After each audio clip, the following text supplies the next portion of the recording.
Жинлүүрийн мандалтын 11-р сарын ерөнхий төлөвийг харцгаая. Одоогоор Жинлүүрийн ордыг эрхшээгч сугар гарагийн Жинлүүрийн орд төр байгаа.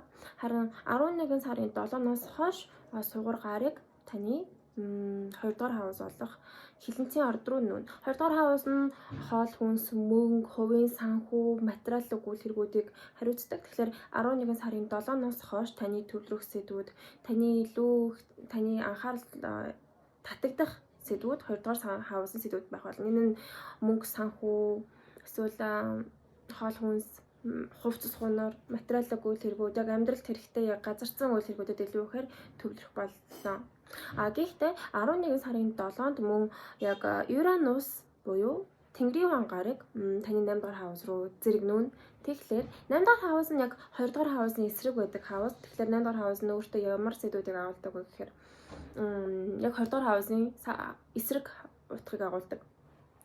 Хувийн санхүү чинь 2-р хавс шүү дээ. Тэгснэ 8-р хавс нь болохоор өөр бус хүмүүсийн мөнгө, өөр зээл, эсвэл ямар нэгэн татвар ч юм уу, хин нэгэн өөр хүнтэй хамааралтай ямар нэгэн мөнгө.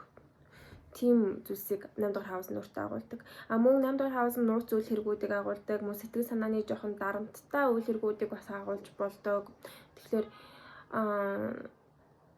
яг 7-оос хойш огцом гинтийн үйл хэрэгүүд тохиож магадгүй. Яг санхүүгийн хувьд мөн энэ нь жоохон сэтгэл санааны дарамттай бас байж магадгүй. Мөн 8-р хавс руу Юранус нүүмгцээ 7-ны өдөр штэ. Плутогийн нөлөөг авж байгаа 11 сарын 8-нд. Тэгээд Дэлхийн хаан гарагийн нөлөөг авснаар энэ үед жоохон хүсээгүй зүйлээ хийх ч юм уу, эсвэл ямар нэгэн дарамт шахалтанд орох, эсвэл ямар нэгэн хүнд хэцүү байдалд орж магадгүй, эсвэл өөр тохиолдолд зарим Жинлүүрийн ясан нүцтэй хүмүүс энэ үед биеийн ядрах, сүлдэх, ачаалттай байх гэх зэрэгээр нөлөөлж магадгүй. Нэр нь бол 8-р хавс нь тийм сайн хавс биш. Яг хөө сайнаар харах юм бол ямар нэгэн зүйлсийг гүнзгий харж, гүнзгий бодож, одоо альва зүйлсийн мөн чанарыг хайж, үннийг эрэлхийлж хайх гэдэг онцлог нь тийм гүнзгий нууцлаг шинжээрээ сайн байж болох ч гэсэн 8-р хавс нь муу тал нь илүү их байдаг. Жоохон сэтгэл гутрал, хямрал, үхэл амьдрал, ямар нэгэн зүйлийг төгсөж байгаа уур амьсгал, эсвэл ямар нэгэн тийм гамшигаас үүдэлтэй ашиг гэж бас харж болдог 8-р хавсыг. Тэгэхээр 11 сарын 7-оос хойш мөнгө санхүүгийн асуудлууд нь огцом өөрчлөгдөх нь. Гэхдээ тэр нь жоохон адар матагаар детальчилж харъя 11-р сарыг. За 11 сарын 3-нд сугар гарыг Бархасад гарагтай дөрвөлжин аспект үүсгэнэ. 10 сарын 31-нээс 11 сарын 6 хүртэл яг full moon хүртэл 5 болон 6-нд full moon тэргэл сартай. Тэгэхээр тэргэл сартай үе хүртэлх эхний 5 хоног бол эрэг таатай байна. Энэ үед бол хэрвээ таны бие өвдөжсэн бол илэрших боломжтой. Эсвэл таны бусдад харагдах гадаад төрх таны ялгаруулах энерги илүү гэгээлэг болоод гэгээлэг, урам зоригтой, бусдыг байлдан дагуулах чадвартай ч юм уу болж болох юм. Энэ Бархасад гарагийн эрэг нөлөө ямар ч байдлаар нөлөөлж болно. Юутаач сайн гэдээ ойлгочвол зүгээр. За 11 сарын 7-нд өмнө хэлсэнчлэн сугар гарыг таны 2-р хавс руу нүүн, мөн Юранус 8-р хавс руу нүүн. За 11 сарын 8-нд Плуто нүгээд танд хүнд хэцүү байна гэж хэлсэн. 11 сарын 25-нд сугар гарыг бууд гарагтай уулзж гин 23-наас 27-ны хооронд нөлөөлөг нь бууд гарагийн нөлөө нь таныг актив юу болгоно. Оюун ухааны хувьд маш эрчимтэй, идэвхтэй болгоно. Энэ үед бичиг цаасны ажил хийх, харилцааны үйл хэрэг хийх, эсвэл иш тийш явж ойрын аялалд гарах гэх зэрэгээр нөлөөлж болно. Гэхдээ энэ бууд гарагийн нөлөөтэй хамт зэрэгцээд Бархасад гараг болон Санчир гарагийн нөлөө 27-ны өдрүүдээр орж ирж байна. Тэгэхээр ерөнхийдөө бол 23-наас хойш 30-ны хооронд олон төрлийн гаргуудын нөлөө, сайн муу нөлөөнүүд орж ирж байгаа учраас энэ үед бол жоохон замбраагүй, завгүй, өө цаггүй өрнөх бололтой. Энэ үеийн тийм 50 үе огт биш шүү. За гэхдээ энэ 11 сарын эхний 5 хоногийн нөлөө Бархасад гарагийн нөлөө орж ирж байгаа болохоор эрэг таатай гэж хэлсэн шүү дээ. Бас 11 сарын 27-нд Бархасад гарагийн нөлөө дахин орж ирж байна. Энэ 27 болон 11 сарын 3-ны өдрүүдэд танд эрэг таатай дэжгүй нөлөөлнө. Бусад үеийн жоохон асуудал ихтэй байж магадгүй байна. За 11 сарын 27-нд мөн Санчир гарагийн нөлөө хамт орж ирж байгаас тэгэхээр Санчир гарагийн нөлөө нисэргээрээ таныг илүү одоо сахилах баттай байлгаж, хариуцлага өрүүлж, ачаалал нэмүүлж, эсвэл тийм өрхийн тэргүүн мэт хүнд одоо ачаа үрсэн хариуцлагатай хүн болгох бол илүү нухацтай хүн болгож өгнө гэх юм уу. Тэгснэ энэ бод болон бархас садгарыг нь бол энэ цаг үед хамтдаа орж ирж байгаа учраас энэ бүхэн холилдож энергиуд нь холилдож мэдрэгдэх болов яг энэ үеийн сайн муу гэж хэлэхэд зү юу та зүгээр жоохон замбраагүй заавгүй олон янзын үйл явдалтай байх болов 11 сарын сүүлийн 10 хоног 11 сарын 8 болон 27-ны санчир болон дэлхийн ван гарагийн нөлөөнүүдэд өвдөж гимтэж бэртэх гих зэрэгээс ерөн сэргийлээрэ гэж зөвлөе. Энэ үед эрсдэлтэй зүйл хийх гээд дэмий байх гэж би бодож байна. За мөн давхар 11 сарын 9-ноос хойш бас Mercury retrograde эхэлж байгаа. Ер нь маш олон зүйл эхэлж байгаа. 11 сарын 11-нд Jupiter retrograde бас эхэлж байгаа. Тэгэхээр энэ 11 сарын эхний хэд хоногт бол маш их юм болохоор байгаа. Эхний яг 5-наас full moon-аас хойш ингээд би бам гэх янз янзын юм болох байх гэж би таамаглаж байна. За 11 сарын 30-нд сугар гараг Тэнгэрийн ван гарагтай эсрэгцэн 29-ноос 30-ны хооронд гинтийн таамаглаагүй байдлаар ямар нэгэн өөрчлөлтүүд гарах боломжтой. Энэ үеийн мөн санчир гарагийн ретроград хөдөлгөөн дуусж байгаа, мөн бууд гарагийн ретроград хөдөлгөөн дуусж байгаа үе бол яг 29-ноос 30-ны өдрүүд байгаа. Яг энэ үед давхцаад Юранысын аспект орж ирж байна. Тэгэхээр энэ үед ямар нэгэн тийм шийдвэр гарах, чухал үр дүн гарах, чухал тийм dramatic ending байх болно. Тэгээ Уранус нь гинтийн байдаг учраас сайн муу гэж хэлэхэд хэцүү байдаг гэсэн ихэвчлэн сөргөөр нөлөөлдөг. Тэгэхээр энэ үед гимтэж бэрдэх, гинтийн ямар нэгэн зүйлс хийх хандлага эрчимжих байх, бодож байсан зүйлээ бодлоо өөрчлөх ч юм уу, те хийхгүй гэж байсан зүйлээ хийх ч юм уу. Эсвэл тийм бан гэх тийм Eureka гэх тийм гоц санаа тань төрөх ч юм уу, те бас байж болохын юутаач энэ гинтийн таамаглаагүй байх болно. 2 дугаар хаус олох таны хосын харилцаа, гэрээ хийлзээр, түншлэл гэх мэтлэн бүх төрлийн нэг харилцааны уур амьсгалыг харцгаая. За ангараг гарагийн хөдөлгөөнийг харах хэрэг гарна. Тэгэхээр 11 сарын 4-нд ангараг гараг таны нумын орд руу нүүн. Яг full moon өмнөх өдөр байгааз.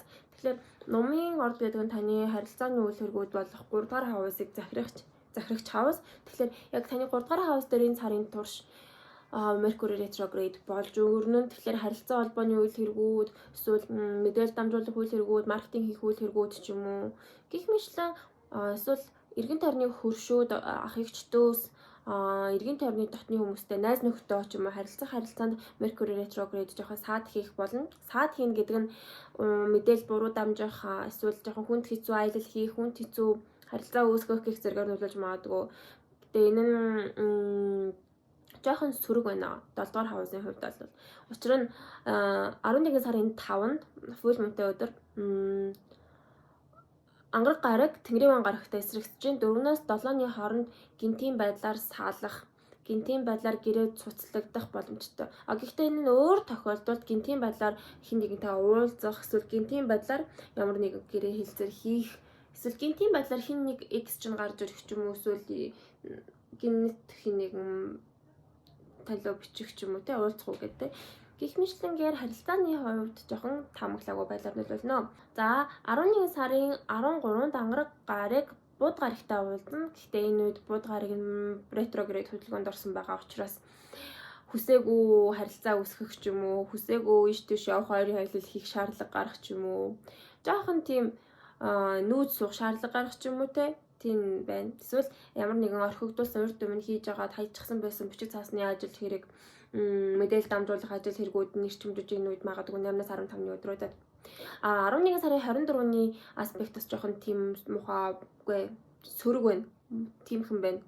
11 сарын 24-нд ангараг гараг өмнөд занглаатай уулзсан. Тэгэхээр 20-оос 29-ны хооронд альва нэг харилцааг, альва нэг харилцааг, ямар нэгэн гэрээ хэлэлцээрэг, ямар нэгэн хосын харилцааг, ямар нэгэн түншлэлийг цэгцлэн тавьж явуулах шаардлага гарч магадгүй. Харилцаагаа цэгцлээ дуусгахын ерөн салъя гэж бодож байсан бол энэ үеийн ерөн тохиромжтой. Хэрвээ харилцаагаа авч үздэхийг хүсэж байгаа бол энэ үед хостойгоо харилцаад гэрээ хэлэлцээр хийхдээ ингээд надад энэ таалагдахгүй байна, тэр нь ингэж энийг өөрчлөөд харилцаагаа цаашаа авч явж болохыг гэх мэтлэнгээр жоохон нарийн цэгцлэх шаардлага гарах болно. Тэгээ ер нь бол өмнөд цанглагийн нөлөө нэг хаалгыг бүр мөсөн хаадаг онцлогтой учраас энэ үед жоохон болгоомжлоорой. 8-аас 15-ны өдрийн аспект бол санаар харах юм бол хүнтэй уулзах үйл хэрэгүүд эрчимжиж хурдсах боломжтой. Ямар нэгэн гэрээ хилцээ бичиг цаасны ажил хэрэг харилцааны үйл хэрэгүүдэн сунжирж байсан бол тэдгээр асуудлууд нь хурдцтай болж эрчимжиж эхлэх болно. Сүргээр харах юм бол энэ үед хил ам буруу тархах, хил ам үүсэх, цуурхал тархах, хүмүүстэй муудалцах гэх зэргээр нөлөөлөх эрсдэлтэй. Лүүрийн асаантай 10 дугаар хаусыг харцгаая. 10 дугаар хаусыг эрхшигч нь мэлхийн орд буюу сар юм. Тэгэхээр сарны хөдөлгөөнийг ажиглах шаардлага гарна. Сар нь нэг орд дээрээ 2 хоног хагас орчим байрладаг маш хурдан ордоонуудыг онцлогтой учраас ажил мэргэжлийн хувьд жоохон хэлбэлцэлтэй, зарим өдрийн сайн, зарим нь сайн, ингээд сайн муу байнгын ээлжилдэг онцлогтой байдаг. Тэгэхээр энэ дээр бичсэн өдрүүдийг бол чухал гэрээ хэлцээр чухал ажил хийхэд бол эрэг өдрүүдийг сонгоод сөрөг өдрүүдэд нь жоохон амрах ч юм уу. Тэгээд өөрөө ажиллаа зохицуулаарай гэж зөвлөе. Давтч буй өдрүүд нь сар мөг сайн тамиртай өдрүүд гэж ойлгоорой. Энэ 25 оны 6 сараас хойш бархах садгарыг таны ажил мэргэжлийн хавзалах 10 дахь хавс дээр зочилсон байгаа. Цаашдын дараа жилийн 6 сар хүртэл бархах садгарыг таны 10 дахь хавстай байх учраас энэ хугацаанд ажил мэргэжлийн маш их өсөлт дэвшилттэй, маш их хариуцлагатай, карьерийн ололт амжилттай байх боломжтой тийм жил байна. Тэгэхээр энэ цаг үеийг амжилтанд хүрэхэд зориулаарай гэж зөвлөж байна. За 11 сарын хувьд бол 11 сарын 11-нд Jupiter retrograde таны 10 дахь хаус дээр болно. Тэгэхээр 11 сарын 11-ээс хойш ажил мэргэжлийн хувьд чухал өөрчлөлтүүд, чухал тийм хариуцлага үрж эхлэх ч юм уу. Юутаач энэ нь ажлын хувьд их тийм том өөрчлөлт байна. 11 сарын детальчилж харъя. 11 сарын 3-нд бархах садгарыг сугар гарагтай дөрвөлжин аспект үүсгэн. Тэгэхээр сарын эхний 5 хоног бол ажил мэргэжлийн хувьд эрэг таатай, дажгүй, боломжийн урамсгалтай байх болно. Энэ үед хүмүүстэй харилцах, танд ашигтай гэрээ хэлцээр хийх гэх мэтлэнгээр нөлөөлж болно. Эсвэл ажлын үр бүтээмжтэй мөнгө олох ч юм уу те. Бэлгэсэлт авах ч юм уу бас байж болох юм.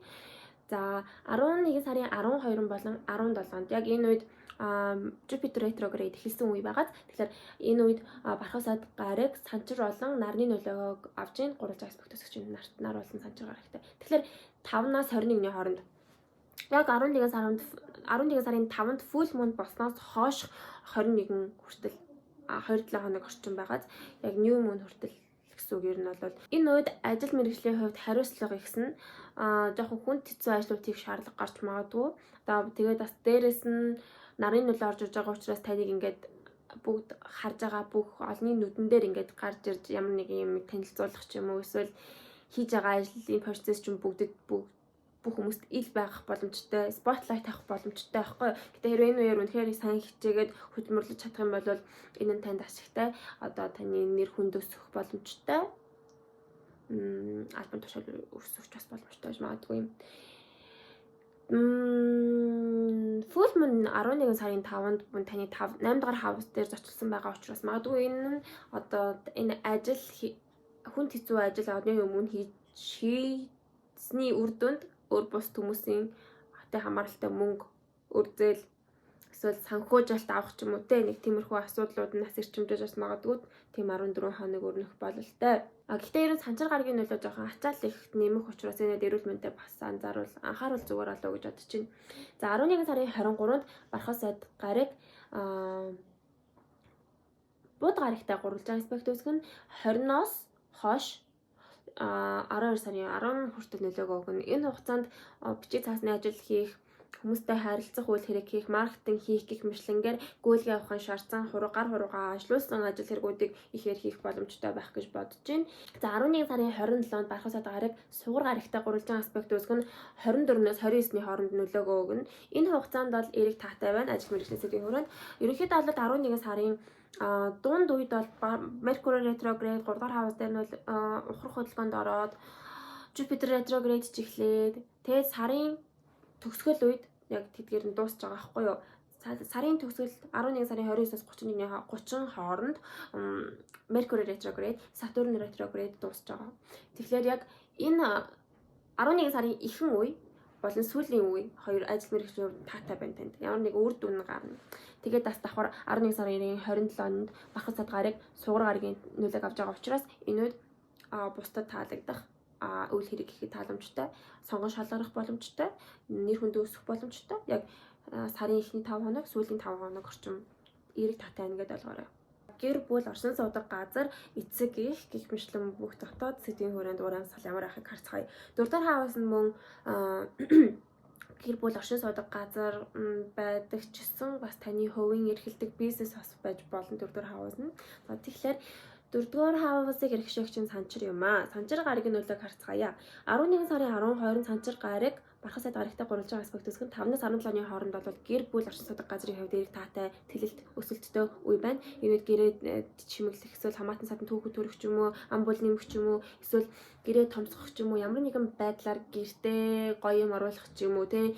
Энэ нь гэр бүлийн гишүүнд эсвэл сайн үйл хэрэг тохиох гэх зэрэг нөлөөлж болно. 5-аас 17-ны хооронд сайн байна. Гэр бүлийн урамсгал 4 дахь хавсын урамсгал нь сайн байна. 11 сарын 17-нд санчир гарыг нартай гурван аспект үсгэн 13-наас 21-ны хооронд таны одоо гэрт байгаа нарыг төлөөлөх нэгэн байгаа штэ нөхөр ч юм уу, эхнэр ч юм уу, эсвэл эцэг эх ч байж болно. Тэр хүмүүстэй одоо илүү анхаарал хандуулах шаардлага гарах ч юм уу. Эсвэл өөр тохиолдолд таны гэрийн дотоод сэдвүүн ил гарах, эсвэл гэрээ харуулах, гэрийнхээ влог хийх ч юм уу те. Энэ бусад нар таны дотоод сэдвүүдийг бусдад ил болгож спотлайт олгох болно. За 11 сарын 23-нд санчир гарыг бууд гарагтай гурван аспект үсгэн 20-27-ны хооронд нүүд суух эсвэл үйл хөдлөх өргөдтэй холбоотой гэр бүлтэй холбоотой тийм бичиг цаасны ажил хийх мэдээлэлтэй харьцах шаардлага гарч магадгүй. Энэ үед өөр тохиолдолд хамаатан садантайгаа ярилцах, уулзах ч юм уу, эсвэл гэр бүлтэйгээ ярилцаж хурал хийж хилэлцэх шаардлага гарч магадгүй энэ үеэр. За 11 сарын 27-нд санчир гараг сугар гарагтай гурван аспект үсгэн. Тэгэхээр энэ үе бас эерэг таатай гэр бүлийн хувьд энэ үед гэрээ гоё чимэглэх, интерьер хийх, эсвэл гэртээ амттай хоол идэх ч юм уу, цагийг дуугатай өнгөрөх боломжтой гэр бүлтэйгээ амралтын байдлаар ийдэг таатай харилцаа гоё тийм байна. 11 сарын 28-нд бол яг 28-29-30-ны хооронд нөлөөлөл өгнө. Энэ үед бол санчир гарагийн ретроград хөдөлгөөнд дуусна. Санчир гараг нь өнгөрсөн 4 сарын хугацаанд ретроград хөдөлгөөнд урт хугацаанд байсан. Энэ хугацаанд таны гэр бүл оршин суудаг газрын сэдвийн хүрээнд ямар нэгэн том өөрчлөлтүүд болсон, эсвэл ямар нэгэн шийдвэрүүд гаргах шаардлага гарсан ч юм уу те. Гэтэ шийдвэрээ хараахан гаргаагүй азнаад байжсэн ч юм уу. Хэрвээ та ямар нэг одоо оршин сууж байгаа газараа өөрчлөхөөр төлөвлөж байсан, эсвэл ямар нэгэн үйл хөдлөх хөрөнгө авах гэж төлөвлөж байсан ч юм уу те. Энэ эдгээр эсвэл гэр бүлийн гишүүн нэмэгдээд эсвэл эцэг ихтэйг хамт амьдрах гэж шийдэжсэн, бодожсэн ч юм уу. Эдгээр бодлууд нь одоо жоохон тийм шийдвэрт хүрэх цаг үе нь 11 сарын сүүл байх болно. Энэ 11 сарын 30 гэхэд ер нь бол бүх шийдвэрүүд гараад жин там болоод одоо энэ темплетээр цаашдаа энэ янзаараа амьдрын шүү. Одоо цааш дэргэл зайхгүй ингээд өөрчлөлт гарыг, үр дүн гарыг гэсэн тийм урамсгалтай байна. 11 сарын 28-29-30-ны өдрүүдэд. Энэ үед бас давхар Mercury retrograde дуусч байгаа үеийг хичээлхүү. Ер нь бол бүх асуудлууд нь жин там болох байх гэж бодож байна.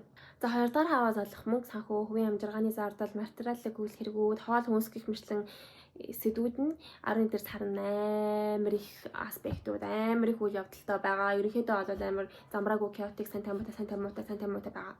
За ерөнхийдөө бол хамгийн дайжгүй мөнгөтэй байх үеийг нь хэлээд өгчээ. 11 сарын 17-ны аспект болон 11 сарын 27-ны аспект байна.